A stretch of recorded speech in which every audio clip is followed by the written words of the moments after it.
Have you noticed something strange? The loudest person in the room is rarely the most powerful.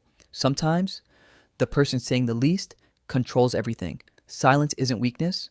In fact, silence is power. And most people don't realize how dangerous it can be.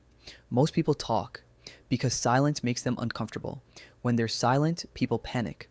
They overshare, they explain too much, they reveal emotions they didn't plan to show. Why? Because humans hate uncertainty, and silence creates uncertainty. Here's the interesting part. When you stop filling every gap with words, people start revealing themselves. They expose their insecurities, their intentions, their real personality. Ever notice during an argument, the calmer person usually wins? Not because they are louder, because they observe more. Silence gives information, and information gives power. People naturally value what feels controlled. Someone who reacts instantly feels emotional. Someone who pauses feels powerful. That small pause before speaking changes everything. It says, I don't need to rush. I control my emotions. I choose my words carefully. And people respect that. This is why powerful negotiators use silence strategically. After making an offer, they stay quiet.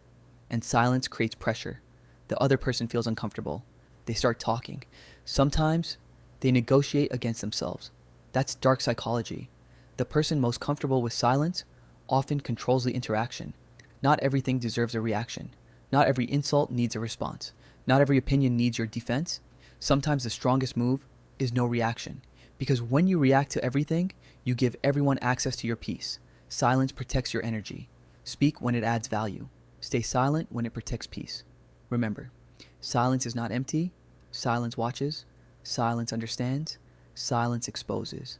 And sometimes, the quietest person in the room is the most powerful one.